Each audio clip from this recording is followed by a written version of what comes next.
me that this is something that's growing soon. Moving right along to Hunter. We've got quite a few here. So we've got, on the minion side of things, we've got Spider Bomb, which is the first mech that we're looking at. We've got that was one of the first. That was one of the first cards released or teased so far. So for the people who aren't watching, who don't know already, if they're like coming back after a little while, what is magnetic? So magnetic is a keyword set specifically to mechs, where going back to Warlock, there are several cards in Warlock where you can destroy one of your own minions and then gain the stats of that minion. Mm-hmm. So like Ratcatcher, for instance, you could destroy a card and you gain their stats, and it has Rush. Or Pterodox, or whatever the Pterodox card is. Yep. There was like Sacrificial Pact, where it's like destroy one of yours, was destroy one of theirs. Yep, so stuff like that. But for magnetic, I believe it's something along the lines like, if you played a mech and or if this has magnetic and there's a mech on board, you take the stats of that mech. I think it destroys that mech as well. Okay. I'm not 100% sure. I should probably look further into this, because I don't know if it actually destroys the mech and then you gain the stats, or if it just combines and then you have the stats. I want to say it's the latter, like it combines and then you have the stats, but I could be wrong. Let's do some fact checking. Yeah, we'll fact check that. So something I find interesting about this legendary, this is probably like my favorite legendary that I've seen so far, which is Boommaster Flark. Summon 4 O2 Goblin Bombs. Those Goblin Bombs are considered mechs. So not only do they have a Death Rattle, which is deal 2 damage to the enemy hero. There might be some cool synergy here with some magnetic, enemies, if you want to like some magnetic minions of your own, if you want to like buff your own health or something like that. So, yeah, I think Boommaster Flark is pretty interesting, and Spider Bomb itself, it sounds like we're going to be seeing a lot more fast-paced aggro Hunter, where it's just like wipe your opponent's board out, just maximum chaos, just like, it almost looks like, based on the spell card too, which we'll get to, that we're going to see a Zoo mech Hunter deck where it's give your minions Death Rattle, add a random mech to your hand. I really like that, and it's almost like it's modernizing the Hunter to, cope with the new mechs, because I feel like otherwise Hunter would have probably been left behind in this expansion. But looks good overall. I don't know if I really like Cybertech Chip. I think it's like just a hyper specific version of Infestation, and Infestation doesn't get played at all. Where Infestation is give all your minions Death Rattle, add a random beast to your hand. It's the same thing, but the other card doesn't get played. So unless like some very interesting mechs get thrown into the mix, I don't think Cybertech Chip will ever get played. I don't know. Fireworks Tech might see some play just because it has Death Rattle trigger synergy, and that could definitely play into a lot of relatively decent Hunter decks, like the eggs. There's a lot of egg decks that Hunter used to mess around with. Yeah. Give a friendly mech +1/+1 if it has Death Rattle. Oh, give a friendly mech +1/+1 to it. Okay, never mind. Fireworks Tech doesn't work with eggs. Besides the Goblin Bombs.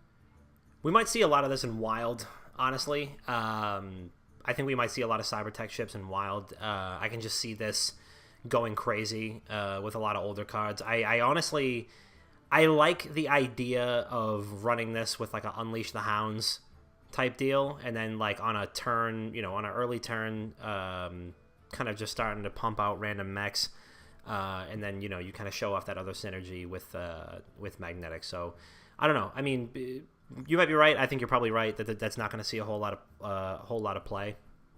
But what about these other Hunter cards? Fireworks Tech, Battle Cry, give a mech 1/1 if it's got a Death Rattle, trigger it.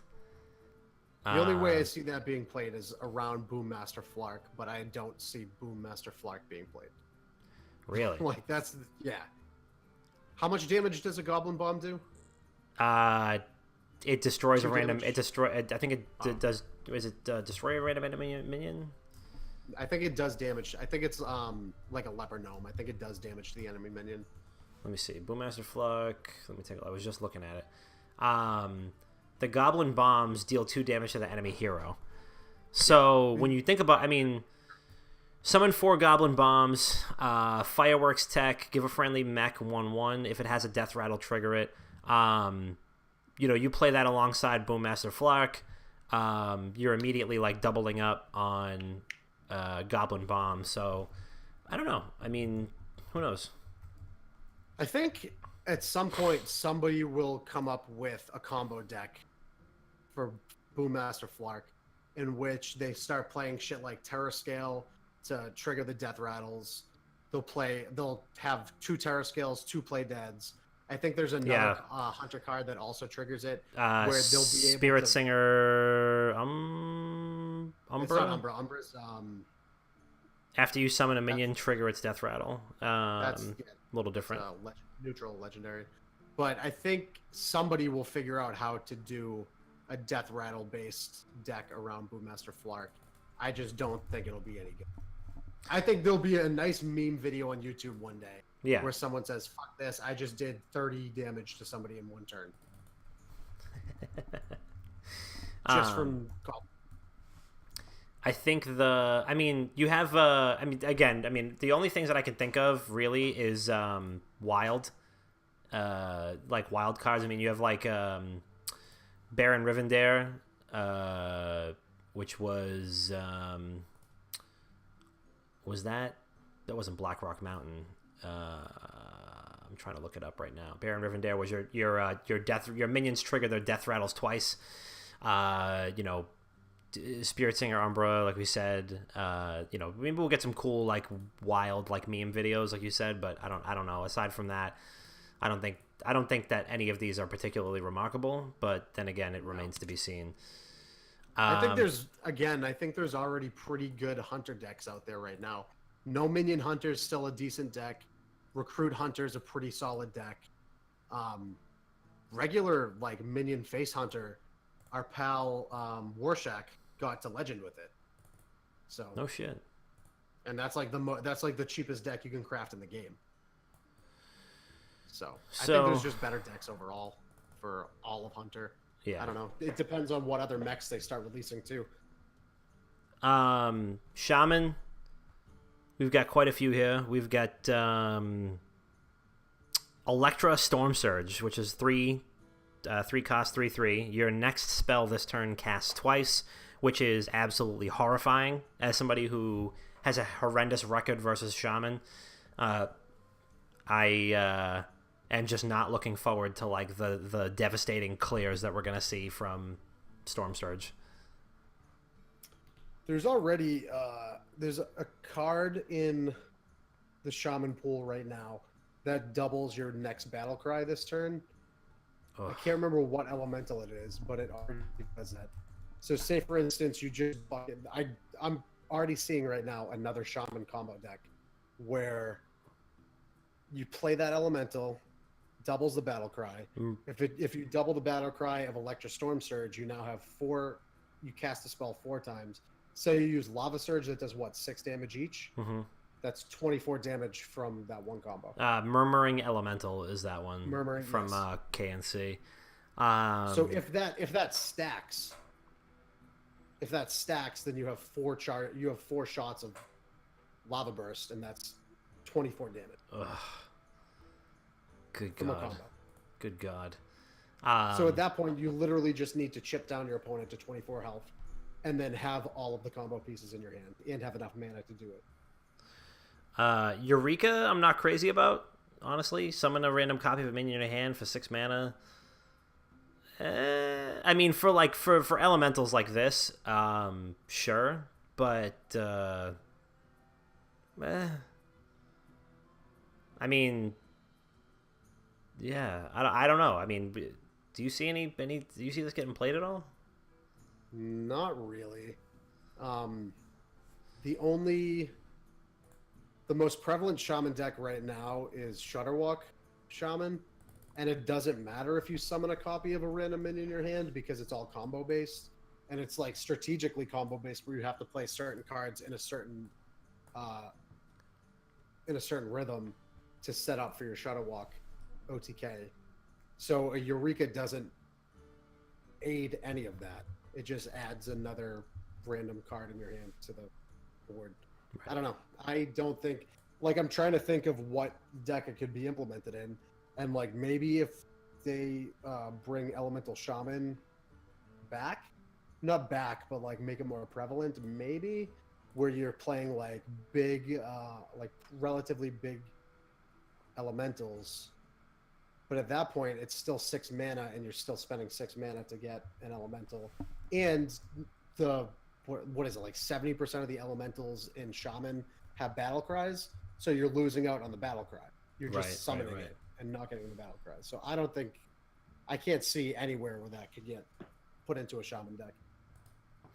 Yeah, I'm not seeing a whole lot of room for that. And then we've got Menacing Nimbus, which is Battle Cry 2/2/2.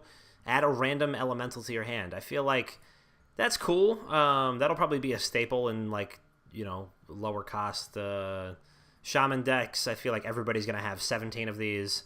And I mean, I think it's a cool little, like, low cost, like, early game card. I don't think it's anything like eye-popping, but I think that's going to probably be a staple in most Shaman decks. That'll fit in everywhere. Yeah, I 100% agree. I think it'll be a good card to just squeeze in at 2 mana. It's a 2 mana. You get a 2/2, which isn't terrible stats for 2 mana cost, and you're getting card generation. And if you're playing an elemental-based Shaman deck, you're chaining your elementals anyway. Yep. So you need to be looking for that regardless. So I think this will probably fit into most Shaman decks, whether it's elemental or not. There's a couple of decent, like pretty much every Shaman deck is running Agatha or Hagatha right now. And the more minions you play when Hagatha is your hero, the more randomly generated spells you get. So that's just an additional 2 Shaman spells from Menacing Nimbus itself if you've already played Hagatha, and then another spell from whatever other elemental you play afterward. Mm-hmm. So it's just more card generation, pretty much. Yeah. So we've got Druid. Druid has some interesting stuff. Right off the top, Mulch Muncher, I think, is pretty cool. Costs 1 less for each friendly treant that died this game, and it has Rush, and it's a 10. When it starts, it's a 10 cost 8/8. But I don't.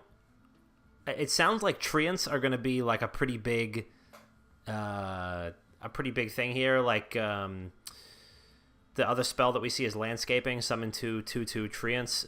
It sounds like we're going to be doing a lot of like control here, and Mulch Muncher is going to reap the benefits once your aggro decks kind of burn through some of your treants. You're only going to kind of feed into your own demise when that comes through on a much earlier turn than you thought. So I don't know how you feel about Druid, but there's some interesting stuff. Yeah, so for the Witchwood, they tried to push essentially a hand Druid, where you play cards that draw you cards. I can't remember the specific name of the card, but it draws both players 1 card at the end of the turn. Yep. You then also had other cards that generated extra cards. So I think it was like Witchwood Apple or something like that, where you play it and you get 3 2/2 treants. And I think there's a few more cards that allow you to generate treant. So if you're playing all of these cards at this point, you probably need to get to like turn 7 before. Well, no. I mean, even if you can get Mulch Muncher down to like 5 mana really fast, I think that could be a relatively strong play mid-game. Yep. Where you just drop an 8/8 right off the rip. And then, say for instance, you have, what's it called? You have Gloop Sprayer, where you summon a copy of each adjacent minion. If you have 2 Mulch Munchers down, and then you, before turn 8, because you played so many Tree Ants up until that point, you have 2 8/8s already on the board. You hit turn 8, you play Gloop Sprayer, you now have 4 8/8s on the board and a 4/4 body. So it's pretty much going into another meta of giants. Yeah. If you can pull it off. You would have 4 8/8s on the board and a 4/4. And that's a lot of board pressure. And if you can do that by turn 8 through all of this process, there's very little that can stop a board like that. So, long story short, it's going to be yet another expansion where I'm incessantly fucking frustrated by druids. I like a good amount of druid decks right now. I mean, I like them too. I think that they're really good, and I think druid has been very good for a very long time. So I mean, yeah, it's just that fuck, damn it, I'm gonna get fucking murdered by druids again this expansion. God damn. The legendary Phlebinus Floop. While in your hand, this is a 3/4 copy of the last minion you played. I like that a lot. Actually. I do like that a lot. So this falls back into the Malagos Druid deck, where if you can play Twig of the World Tree early enough, and you could break it, you could play your Malagos turn 9, break your Twig of the World Tree, play Phlebinus Floop that gives you 2 Malagoses, that's plus 10 spell damage, and you have another 6 mana left over. So any spell damage that you have, any spells that you have in your hand right now, do plus 10, and that's just straight combo right there. That's all damage. I think that'll probably get put into a Malagos Druid deck for sure. For sure, yeah. We're going to see a lot of synergy from the last expansion here. It looks like these are really kind of just building a little bit more momentum for druids, and Phlebinus Floop is I feel like that's going to have some hysterical sound effects. I haven't heard them just yet, but while this is in your hand, this is a 3/4 copy of the last minion that you played. Yeah, that's going to be brutal. Or even like big fucking druid, where you play like you get a second Lich King or something like that. That's just more card generation at that point. Ugh. I don't know. I think it's interesting. Yeah, no, I think so too.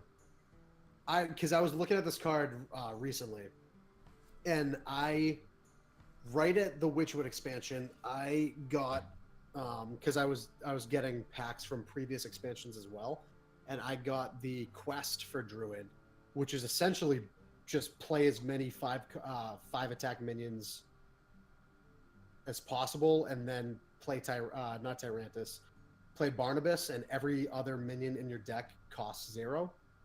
So I like the application of Phlebinus Floop in a quest druid deck,